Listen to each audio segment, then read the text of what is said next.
What is going on, everybody? Welcome back to another edition of Horror Movie Reviews with Hometown Ghost Stories. I am joined by Dave Wilkins, as always. As always, here I am. But also this week, if you're watching the video version, you can see him on screen. We refuse to bring him in separately. We have Jesse on as well this week. Welcome. Oh my God, he just removed himself. Hey, what's going on, guys? It's good to be here. Now the show's run. I'm excited. Thanks for finally joining us on one of the horror movie reviews. Yeah, I haven't been avoiding you guys. I just haven't seen any of the movies that you've reviewed yet, but I have seen. Jesse doesn't like horror movies. He gets too scared. Look at my shirt. Look at my shirt. For those that are listening, I bought a shirt just for this podcast. It says "Let's watch scary movies," and it has Michael Myers on it. Oh, no. I definitely watch horror movies. Oh no! So now that we've gotten canceled by everybody, we're actually going to be reviewing The Conjuring 1 and The Conjuring 2 today, which I have on my shirt. If you're not watching, Yeah. Jesse has a ghost face from the Scream movies on this shirt. That's he right. does. Which I knew about, and that was a joke because I'm hilarious, which is why you guys brought me on, because you guys were lacking any kind of comedy whatsoever in your horror movie reviews. So I came here to spice things up. You know, We appreciate it. I come in when I'm needed. You know. Thanks. We appreciate it. Anyways, we're going to be covering The Conjuring 1 and Conjuring 2, which we assume that most people have seen these movies. They're two of the, it's one of the most popular, if not the most popular horror franchise out there right now. And we figured, we've done a lot of slasher movies. We've covered those extensively. We covered Malignant, which is fucking stupid, that Dave made me watch. So we figured we should, we're a ghost show. Why don't we cover a couple of movies about ghosts? So we as a listener of your horror movie reviews, yes, I will say that while Rob, you did a very good job of making Malignant sound like a piece of shit movie, Dave, you made a really compelling point for me to want to watch the movie. Both things. I gotta watch it and decide whose team I'm on. But you definitely didn't scare me away from watching the movie, Rob. But you did a great job of pitching why it was awful, and then Dave kind of embraced the awfulness and kind of wrapped that into why it's a good movie and why you should see it is because of its intentional awfulness. So it's so just like this is a personal review for you because this is an inside thing, which is probably great for the podcast. But it's like watching the movie Mama, but being furious the whole time instead of being entertained. Was my approach to it. That's how I was when watching. I hope we do a review on Mama one day because I need to be on that episode. Yeah, and I'm gonna get pumped up. I'm gonna do a bunch of coke, and I'm gonna be fucking raging around the room, throwing shit about how angry I am. It's gonna be insane. I'm not gonna wear a shirt in that episode. All right. Well, let's get into The Conjuring, the first one. David, you got a synopsis for us? Yeah, so The Conjuring, the original Conjuring movie from 2013, stars Patrick Wilson, Vera Farmiga, Lily Taylor, and Ron. Jesse, put your shirt back on. And Ron Livingston from Office Space. And in 1970, paranormal investigators and demonologists Lorraine and Ed Warren are summoned to the home of Carolyn and Roger Perrin. The Perrins and their 5 daughters have recently moved into a secluded farmhouse where a supernatural presence has made itself known. Though manifestations are relatively benign at first, events soon escalate in horrifying fashion, especially after the Warrens discover the house's macabre history.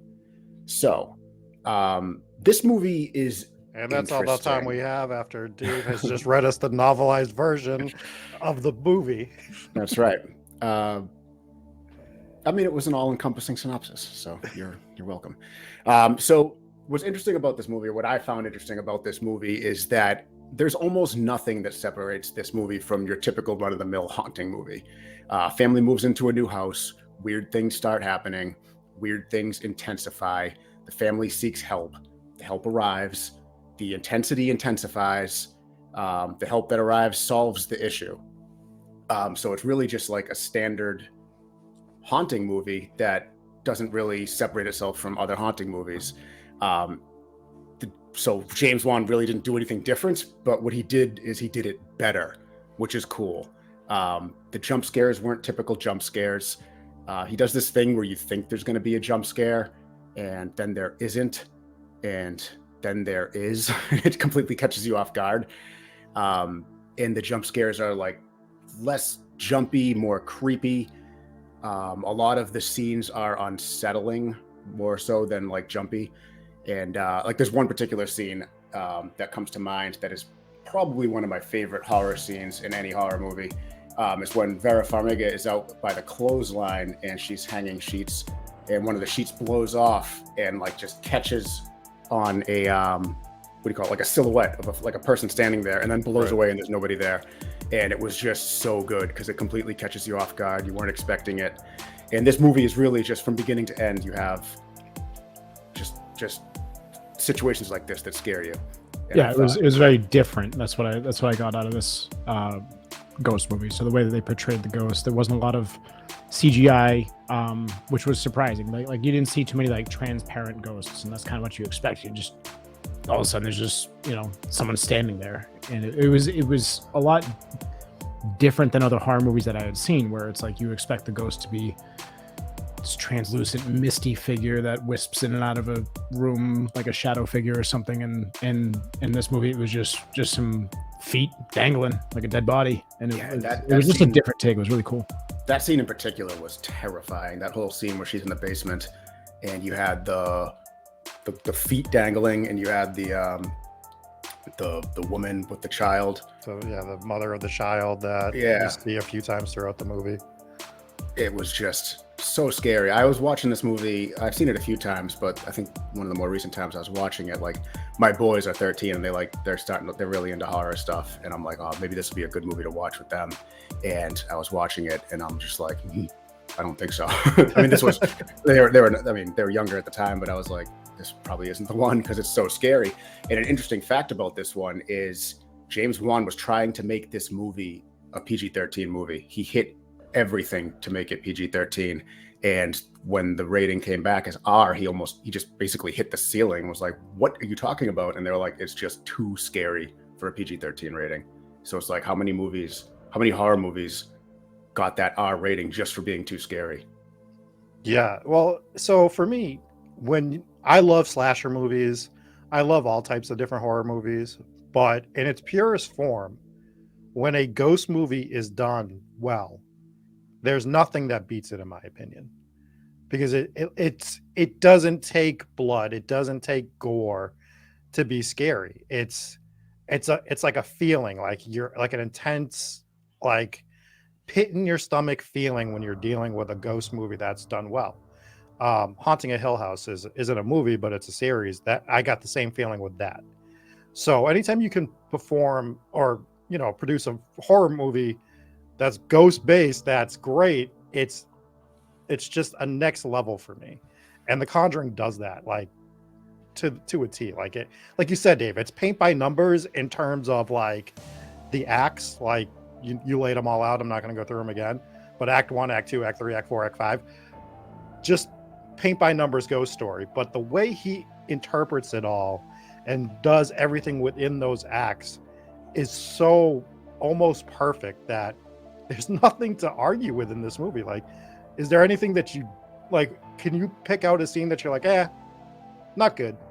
No, not so much. Not so much on the first one. No, like it had been a while since I had seen a ghost horror movie that takes you into these moments where, oh shit, it's nighttime again, and you just can't wait for it to be light out again. You're like, oh god, just let's get to the next scene. Let's get through the night. Like, what the hell's going to happen this time? And it reminds me a little bit of the kind of the intensity of the Paranormal Activity movies, where it's like, oh shit, it's nighttime again. What's going to happen now? And you're just tense watching that movie.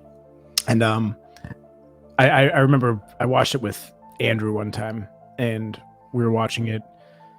I don't know if you were with us, Rob, or not, but we're sitting here watching it, and Andrew just doesn't jump at anything. And me, I'm jumping left, and I'm like, ah! And Andrew's just stone-faced. Yeah. I was like, dude, what's wrong with you? What happened to you? He's very stoic. Nothing got him. So like even like the like scenes that could technically be like throwaway scenes, the one that I think of is when the guy sees the nurse in the room. It's like the only time you see that nurse. Still a terrifying scene, and I wouldn't get rid of it because it's just so, it just brings you into that atmosphere, and it's like, here's somebody seeing a different ghost that no one else had seen in the house yet. That's just a whole nother terrifying aspect of it. I love everything about this movie. I just think it's so well done, and I've seen it multiple times now, and every time I see it, I'm still, huh! Every once in a while, I jump a little bit at something, and I'm just like, and you know it's coming, and you'll know it's coming, and you'll still jump at it because it's just done so well. And what was different with this movie from other ghost horror movies is you have the paranormal investigation aspect of it when Ed and Lorraine Warren bring in their team, and this kind of was like a nice break in like the chaos, and it was getting scarier and scarier. There was a nice little break. It's like, okay, now they got the professionals in the house. It's not going to be as scary, but that lasted all of 2 minutes, and then it immediately started getting scary again. But it was a whole different aspect. You get more people in the building, you know, like just like any other haunting, it's scarier when there's less people, right? If there's one person in the house, you know, of course, husband goes on vacation, wife is left alone, kids start seeing things, wife doesn't believe them, you know, your traditional horror movie script. But then you get that kind of relief when the whole team comes in, but it just goes right out the window because things just get crazier and crazier. And I thought the movie wrapped up really well. So I thought, and this is one of the hardest things for me to grade horror movies on, I think horror movies in general, the hardest thing is wrapping up the movie, because you get three kind of endings. You get either it ends with the bad guy winning, it ends with the good guy winning, or it ends in like an exorcism, or it ends in complete chaos and it's just a weird ending, I guess. So maybe four, but this one I thought ended pretty well, and I guess you can categorize it as kind of an exorcism. Yeah, I guess you can say that. I mean, the one thing so let's just start with this. Well, we're 15,000 minutes into this. Let's just throw in there that we are not going to compare this to the actual hauntings for the first or second movie in relation to what actually happened. We're just grading these as standalone movies instead of comparing them. If you're curious about that, we did do a whole episode on the Conjuring house. You can go back and listen to that, and we actually did go to that house and did an investigation there as well. And we have Enfield coming up at some point in the near future as well. So we're just going to throw that out there that we are not comparing them to the actual hauntings. There's significant differences, and there's no need to point them out. These are movies. They made artistic decisions to make it a better movie. We talked about it in the Conjuring episode. They did say based on a true story, so it is, I think, worth it to mention that while they say based on a true story, it is largely different from the original. Yeah, they use some of the names, and that's about it. Yeah. So the one thing that I would say that I liked about this movie, but it definitely becomes more apparent in the second movie, was setting up spin-offs and sequels and such with the Annabelle doll. Just throwing like that whole mother aspect in there. I thought it was fine in the first movie, and when we get to the second movie, I think it kind of gets a little off the rails at that point. But is there anything else you guys would want to say about the first movie? I understand why they put the Annabelle doll in, but I think the Annabelle tie-in was completely unnecessary in the first movie. Well, the movie wasn't based on the Perrin story. The movie was based on the Warren's case files. So when you look at it from that aspect, they're taking Warren case files. The Perrin family is one of their case files, and the Annabelle doll is one of their case files, and they put it into two. And the reason they do that is, like we mentioned, to have the spin-off movies. The same thing with the movie we're about to talk about is the second one. They took Amityville and Enfield and put them both together. Well, I guess while we're on that subject, I think we jumped right in. Oh, well, let's go. No, we gotta rate. We gotta rate our movie. Yeah. Let's settle down. Yeah, this is a 5-star for me. This is a perfect horror movie. I think it's one of the scariest I've seen. I think it's arguably the best horror movie, all around. And I have no problem giving this a perfect 5-star. I'm 5 stars as well. I was trying to find a reason to not make it 5 stars earlier, because it just seems so easy to do that. But anything I say would be just not truthful. Like I would be looking to not make it 5 stars out of just the general principle. Just trying to save your 5-star. Yeah. So like for me, it's 5 stars. No, it's for me. It's 5 stars across the board, and I hate giving my first horror movie rating as a 5-star. But this is literally my favorite horror movie, and I think it is a perfect horror movie. And because it was, and we already talked about it earlier, but because it was so much different than the other ones, while still being following a line with the kind of plot lines. But anytime you mix in the paranormal investigation stuff, obviously that hits home for all of us, and I think that's probably why. But yeah, so there we go. Boom, 15 stars. 5 stars across the board. That is a strong rating on Conjuring number 1. What I would ask somebody to, just to wrap this up too, is like, because I've talked to people about the Conjuring movie that didn't agree with me that it's the best or among the best, or the scariest, and you just ask, what is a scarier movie? Like, what's scarier? Like, you could toss out maybe Sinister, but I mean that's, you know, obviously it's subjective. But like, if you ask me, it's like I can't think of one. It's subjective. Paranormal Activity, but and it would be what actually hits your nerve, right? right. Because if somebody's not into ghosts, then they're probably like laughing at a movie like this, maybe. Yeah, I think certain parts of Paranormal Activity movies I found scarier, but the plot of Paranormal Activity to me sucks. I mean, maybe we'll do a review on those in the future. It's kind of about nothing, and it's kind of just an over again, like gradually getting scary movie. I think because you tied in an actual without getting too much into a different movie. Right. I think, but just to bring about which movies may have been higher on the scare factor. I was more scared watching those movies, but overall, Conjuring a better horror movie for sure. All right, well, let's dive into The Conjuring 2. And I will synopsis this. It's going to be just as long as the first one, so buckle up. So in 1977, paranormal investigators Ed and Lorraine Warren come out of a self-imposed sabbatical to travel to Enfield, a borough in North London. There they meet Peggy Hodgson, an overwhelmed single mother of 4, who tells the couple that something evil is in their home. Ed and Lorraine believe her story when the youngest daughter starts to show signs of demonic possession. As the Warrens try to help the besieged girl, they become the next targets of the malicious spirit. I've been back and forth on whether this one or the first one was better. And I remember when I first watched this movie right when it came out, I was like, wow, this is actually better than the first one. The nun Valak is terrifying. The Crooked Man is terrifying, and they're just so creepy. I thought they nailed it with both those characters. You guys don't agree with me, as I see, so this should be another interesting one. All right. Nun, terrifying. Crooked Man in the toy, the little animation of the Crooked Man dancing. I was like, that's freaking cool. To be fair, you missed it. All right, go ahead. And I know I might be backpedaling a little bit. I did not like the CGI Crooked Man. Terrible. That was very goofy. Terrible. Not to mention it, but Never the idea of the Crooked Man song, like the little poem thing, and that was all. The idea of it was terrible. I didn't like the CGI. To be fair, the CGI was awful. The CGI was bad. Awful. It built up to a dud. Like you said, everything building towards that was great. And then the implementation of that CGI. So this goes back to the first movie. The amount of CGI they use in the first movie, is limited at best. It might just be the sheet scene that you brought up, which is done to perfection. All the ghosts are practical effects for the most part. Like, everything's practical effects. And you know how I am with that. I'd rather have a practical effect than a CGI effect. When you go into a franchise that is doing all these practical effects, everything looks great. The Nun, scary until, you see her too much, I think, is a problem. Definitely. Yep. I think that's a problem with the Nun, because then you lose that feeling of dread with her. We'll get to that.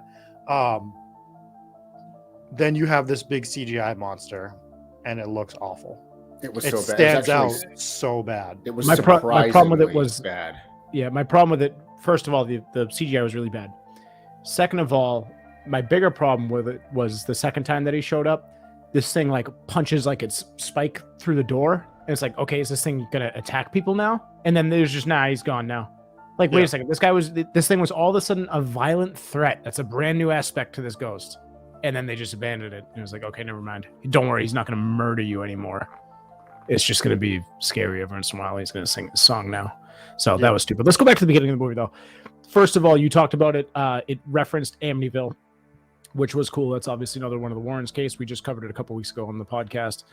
There was a few really cool things with this Amityville reference. For one, I mean, the opening scene, you have the seance or whatever they're doing inside the house.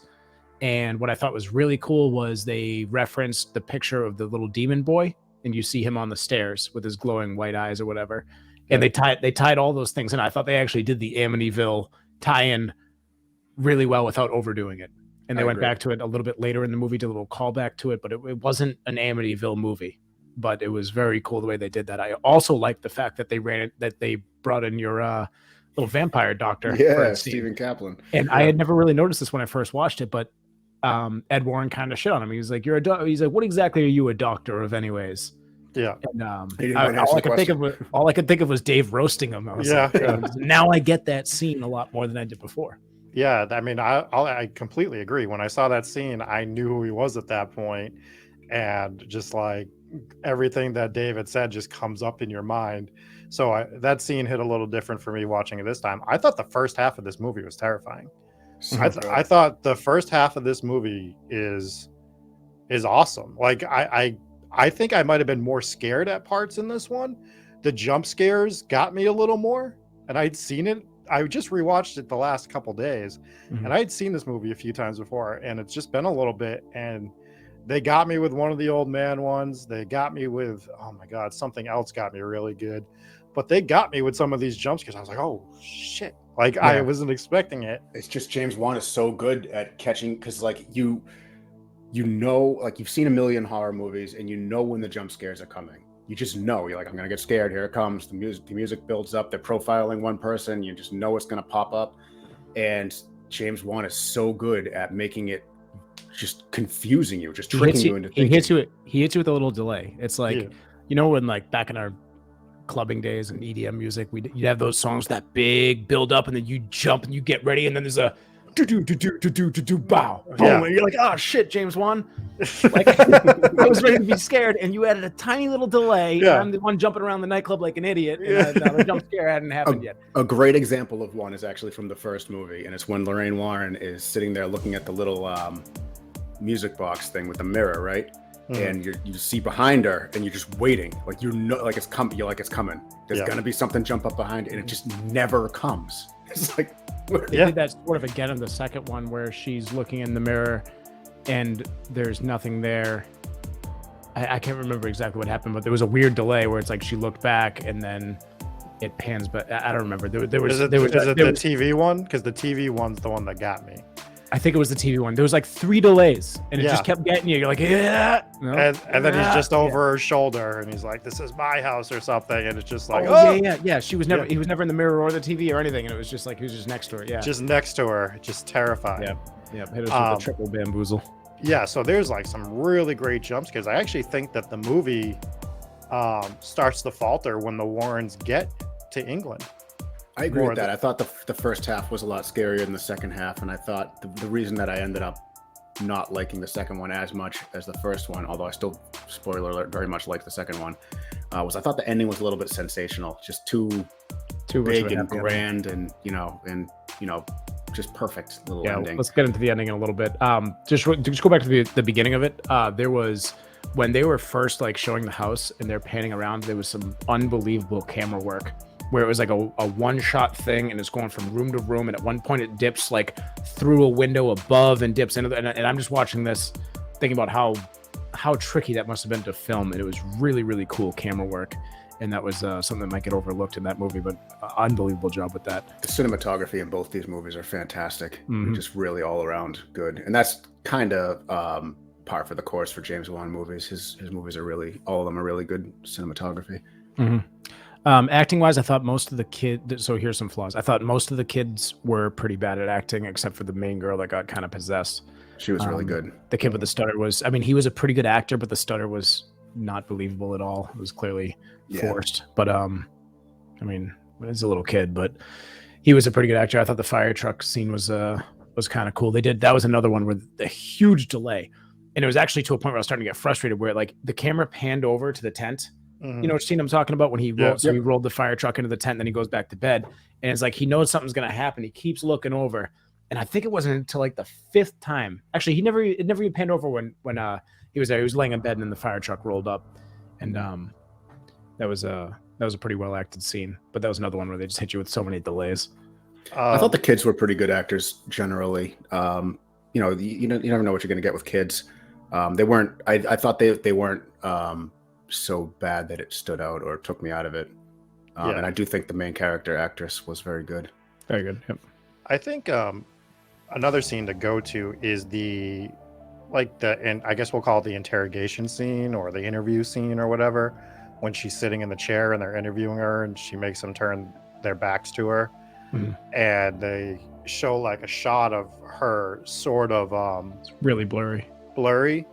but if you're watching that, it's not a jump scare, but it's terrifying because you see her slowly More for the old man, right? Bill Wilkins, and it's like you just see his silhouette appear, and it's never fully in focus, but you know what you're looking at. I thought that scene was really well done. I love that scene. Also, what a last name. I know. What a last name. No relation. Really amazing. Great work. But there are some scenes other than the Crooked Man that I had some issue with in this movie. Did you guys have any other scenes that you, off the top of your head, that you did? I'll tell you the issue that I had the biggest, the scene that I had the biggest issue with as a parent was she sent her kid to bed with biscuits, and he would got crumbs all over the bed. I'm like, no parent sends their kid to bed with biscuits. Other than that, great movie.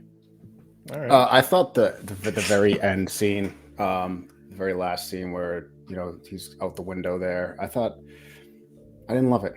I didn't love the very like I said earlier, the whole ending was kind of sensational. It was just very stupid. I mean, first of all, just from a logistics standpoint, you're hanging out the window, you're holding onto a curtain. He's got the girl. There is a tree, and it's a spiky tree, right? It's got one spike. All he's got to do is just kind of toss her to the side a little bit. You're on the second story. She's gonna be fine. You're like 10 feet up, not even. It's like all he had to do was just avoid the tree, and then I'm gonna fall. Let me just jump to the side and avoid this tree. It's just one spike. It wasn't like a whole row of spikes.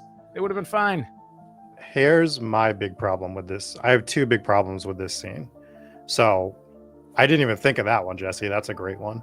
Mm-hmm. So while Ed's in the house, getting his blood sport moment where he can't see anything and he's looking around for everything and goes upstairs, what's Lorraine doing? Do you guys remember? She was trying to get in. First, she sees the tree thing happen, which is the vision she has at the beginning of the movie, right? The tree with the spike. And she can't get into the house. The neighbor is cutting the door down with an axe. Mm-hmm. Now, she can get into the house, but logically, that's a small tree. There's a freaking axe right there. Why don't you have this guy going to take down that small ass tree before anything happens? That you knew was going to kill your husband. Yeah. Because she had seen it in her dreams. Why are we not chopping? Because it wasn't like this big oak tree. It was this small ass tree that could have been cut down with about 3 whacks. And I'm just sitting there like, go cut the tree down, you idiot. Just go cut the tree down before you go into the house. Don't like it. Doesn't make sense to me. If they did that, it would have been an even stupider ending. That would have been the dumbest. Wait, what? Just chop the tree down and that's it. Hang on. Chop down the tree. It's dangerous. But you're introducing the solution to a tree by showing the axe. That's the problem. Fair. So they should have left the axe out of it altogether. Just leave the axe out of it. Make it a thing that's not there. Get into the house another way. You can't introduce a solution to a problem and then not use that solution, right? Fair. It's just ridiculous. It's just absolutely ridiculous. Problem number 2. I'm sorry. Did you have another point? I have another one, but we can get into. Okay. Problem number 2 is, so she, back at home, I believe she saw a vision and she started carving into. It looked like she was just carving into her Bible. She was home with her daughter, right? Yeah. And it turns out she was writing the name of the demon, and she still brought that Bible with her. Yeah, I was thinking the same thing. Torn it to shit. Like, you don't have another Bible? So I don't know if maybe this is like the Bible that she brings, but if you just ripped it to shreds, I don't think you're packing that in your suitcase, but she did. So she went out to the Bible. She's like, I must have wrote down his name. Or you didn't read the name already, is what you're saying. Like, it was written, but you never read it before. Like you've had that Bible, right. You didn't look to see what you did to that Bible. I think it implied that she had thought that maybe she torn it. But I mean, if you're going to pack the Bible to bring it to England, you're probably going to flip through and be like, what the hell did I do this thing? Yeah. I don't know. Yeah. That was, the ending was very silly. I mean, I wouldn't say very silly. It was good enough. It had its moment. It was just a little bit too much of a happy Warren save the day ending, which I guess is the point of the series, but it was overall, I thought it was not nearly as good as the Conjuring one. Well, I also think that in the ending, bringing the nun in as like the main boss of the movie was stupid. You didn't need to do that. Like to me, logically, that They makes. wanted the spin-off movie. That's you could still do the spin-off without her being the main villain. Yeah, all you needed. It definitely would have. You mentioned this earlier. Like there was too much nun.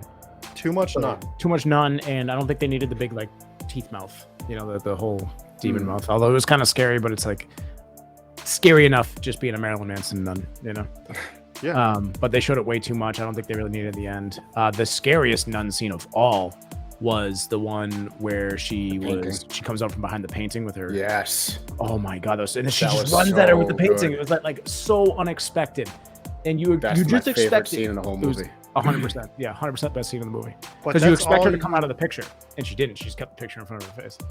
That's all you need to do with the nun, though. You can do another little quick scene at the end showing that the nun's still out there to set up some other sort of nun movie, instead of banishing the nun at the end and having her be the one doing something in England. Now, like we always say, we don't make the rules for ghosts and, you know, demons, and maybe they can be in multiple places at once, but the demon that's haunting them, they get on a plane and they end up running into it in England as well. Like, well, we don't make rules. I think what they had alluded to was the demon could take many forms, and it feeds off your fear. So it's what you're afraid of, right? So she was afraid of this picture of the nun, this image that she had seen. Little kid was afraid of the I can't remember his name. The crookedy man. The crooked man. Yeah. So he was afraid of the crooked man. That's how he saw the ghost. In the beginning, you saw it as actually no, that was Amityville. So I was gonna say it also took a little kid form, but it seems like it took different forms depending on what you're afraid of. No, I agree, but you're still, that demon wrote the name in the Bible in America, and that was the one that they banished over in England. Right. So it's still, to me, demon attaches itself to people. Yeah, so I think it was a vision that she saw. I don't know. So, but that's fine. Again, logically, why is it attacking the Enfield people before they get there? Because after they banished this demon, it solves everything. Mm-hmm. The ghost of Bill Wilkins wasn't actually bad in the movie. He was fighting the demon for the family. Bill Wilkins wasn't a bad ghost. Was he a good guy? I missed that part of the movie. In the movie, He ends up being a good guy. To help the family. Oh, look at that. Yeah, Wilkins ended up being a good guy again. Yeah, it's subverting expectations. Time. But so, like, that's my point. Is like, logically, even as I'm telling you guys this, you can't immediately come to a logical conclusion as to why it's in both places. So they wrapped it up with some facts at the end of the movie, saying that the mother, who was played by was it Frances O'Connor, who played Peggy, and I guess she ended up dying in that chair in like 2003, that same chair. In that corner of the room. It didn't say if it was the same chair or not, but it said in the same spot of the room is the way they worded it. Interesting. Yeah. And then they aired the actual tapes, and we'll get more into this when we cover the episode, but they played a short clip of the actual tapes that they recorded, which during the movie, that was like it started off really scary, and it kind of was also like a little bit comedic when he's like, Eddie. Yeah. I thought that was hilarious. Me and the wife were cracking up. Yeah. But when you listen to they played the actual tapes at the end of the movie, and it was pretty spot on to what they've depicted in that scene, with just kind of like a low old man voice, and he's just having an actual conversation through this little girl. So, which is it's when you listen to the actual audio, it's like it almost, like you said, seems like comical, but then you remind yourself that this voice is coming from a little girl. From an 11-year-old and then it's girl. like, oh, this isn't funny. This is Yeah. horrifying, because like a little girl can't do that with her voice. Yeah, another cool moment in the movie was when I think it was a priest was playing the tape for Ed Warren, and he plays him the tape, and it's him listening to this little girl speak as an old man, and Ed just tries to give his expert analysis. He's like, "Oh, he sounds delusional. You know, how old is he?" Yeah. And he goes, "You're listening to an 11-year-old girl," and that's where like you saw that like it just hit Ed like, "Oh shit, this is real." Yeah. I like the biting stuff. I like the suspense build up with that. I like the finding of the dentures to solidify where the gap was from Bill Wilkins for his dentures.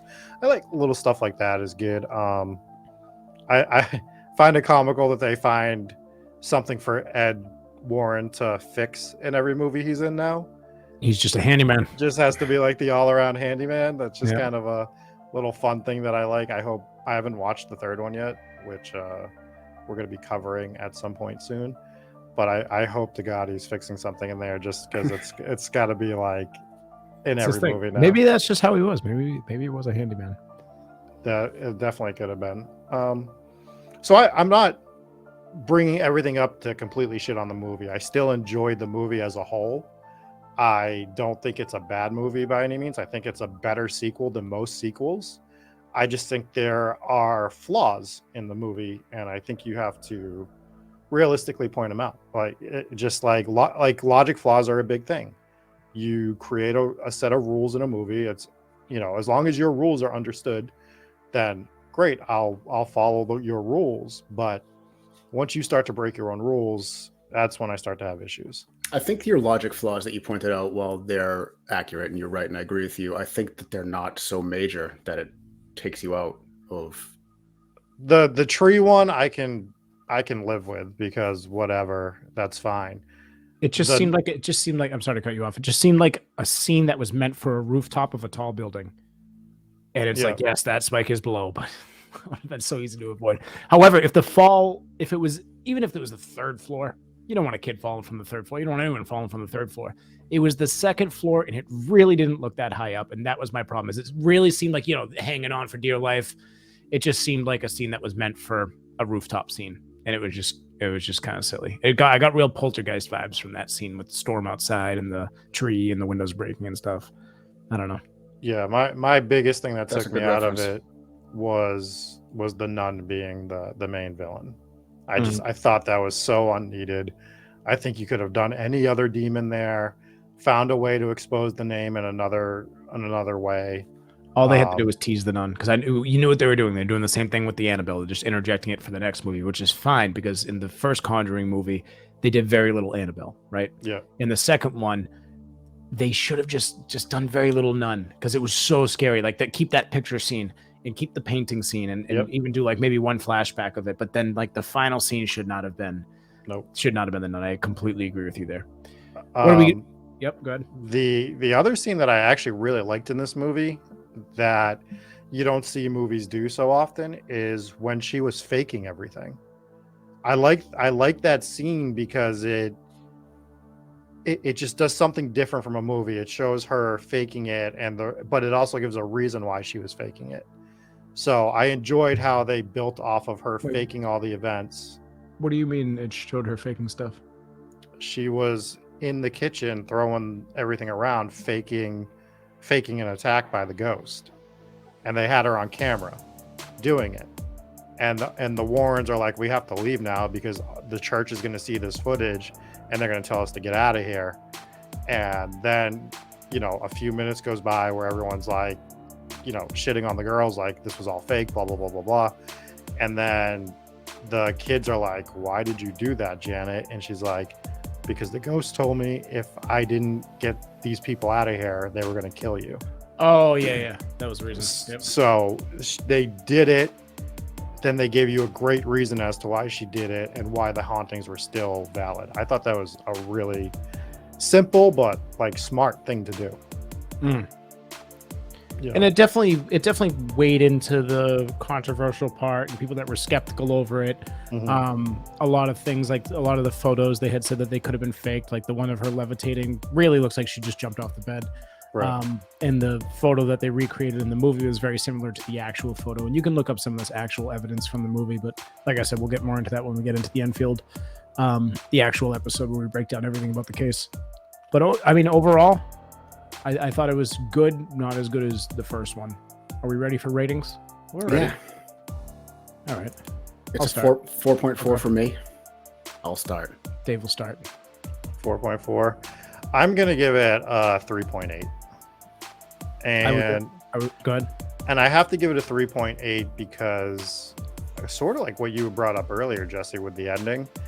the ending, I had some other flaws that I could have overlooked that we went over. I could have overlooked the crookedy man because it wasn't prominent. Can overlook the logic gap and a few other things. But that ending to me was just like, it's such a force. We're shoehorning in this nun at the end of this movie so that we can set up a different series of movies. And although the nun was terrifying, it loses its luster towards the end. I think it killed the Nun franchise for me because we saw it too much in the original movie. And I just think that there was an easier way to end this movie, and they went to swing for the fences to get everybody jazzed up about another franchise when they still could have done the same thing without doing this ending. So 3.8 for me. Yeah, I agree with you. I was going to give it a 3.8, but now I'll give it a 3.7. And what did it for me, like you said, pretty much everything you just said. Too much nun. Nun was horrifying. That was the scariest part of the movie, was the nun's face, right? So they overdid that. We talked about that enough. But what really did it in for me, and I know that we kind of brushed over this, but when the dog turns into the crooked man, or was it crookedy man or just crooked man? Either way. Yeah. That was just so bad. It was bad. And I just watched it, and I didn't jump at all. I was like, oh, no. Yeah. What have you done? Yeah. So that's what drops a little bit for me. And then, like just a little too much chaos at the end. That too much of a happy ending. I don't know. It was just, for me, 3.7. Still a good, still very much watchable movie. Still great, I think, but it definitely had its flaws. Yeah, I mean, I think it's fair. Because it's still not a bad rating, right? Like you're still throwing it up C+. there. Yeah, Give it C+, C+. B-ish. In that wheelhouse, it's so. The problem for me is it's just on the cups of being so much better. Fix the ending and it's close to a 5. Mm-hmm. I'll overlook the other stuff and I'll give it a 4.7. But your ending's trash, so I'll get off of it now. Get off my high horse of this ending. Let's talk about the next horror movie reviews and what we have coming up. So we actually had listeners reach out about movies they would like us to cover in the next one. And I think, when our listeners ask us to do stuff, for now, we are doing it as much as we can. Ask and you shall receive. Whether it be episodes, whether it be horror movie reviews, side content, if you ever have like a celebrity ghost that you want us to dive into, as long as there is a ghost story attached to it, we'll make it work. So this one, somebody saw that we were covering the 2 Conjuring movies. They asked us to include the third. We didn't want to include the third. We're trying to keep it to 2 movies per 1 review now. So we did the 3 on the Halloween series and stuff, but our goal is to keep the 2 movies. So we're going to do the Conjuring 3 on the next one, and the Devil Inside. The Devil Inside, yep. And we're going to be doing the Devil Inside as well. So that's our next 2 horror movie reviews. Yeah, so that's what we're going to do. And we have that to look forward to. The third Conjuring. Oh, well, I think we didn't include it in this one because it was not James Wan. The Devil Inside is terrifying looking. It's another nun movie, huh? I haven't seen that one. Yeah, it's an exorcism movie. Shouldn't we, now, before we commit fully, if we're going to tie in another James Wan, shouldn't we just grab another, maybe cover the Nun?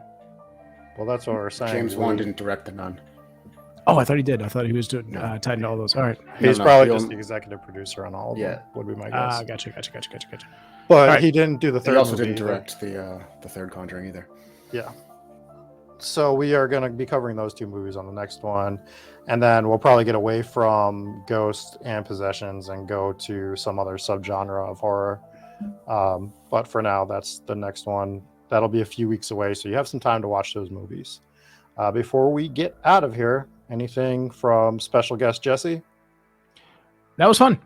I think I'll join you guys for more of the ghost-related ones. So whenever you do those, I'll hop on. I'm not a big slasher guy, even though I'm wearing this shirt, but the gory stuff is not for me.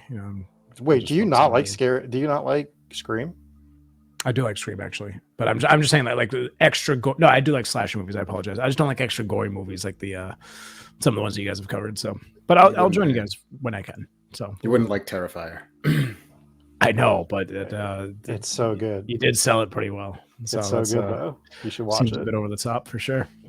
Sounds good. New Patreon. Got a new guy. Let's thank some Patreons here. So we have Sarah R as a Patreon member still. Jake is our newest Patreon member, so thanks for him for signing up. We have Seth / Dave Sucks. Is his special name that he likes. Dave Sucks. Oh, Sarah wants Dave Likes Bacon as her special name. Nice little callback to the Velisca. Yes, the Velisca, I think. Yeah. Yeah. Had quite a few people bring up the bacon stuff this week, which is fun. It's a great conversation. Yes, and oh my God, Stephanie as well, and Andrew. Yep. Yeah. If you guys like the show, you want to support it, the best way you can do that is leave a 5-star review on iTunes. Actually, the best way you can do it is Patreon because money is good, but also please leave us a review on iTunes.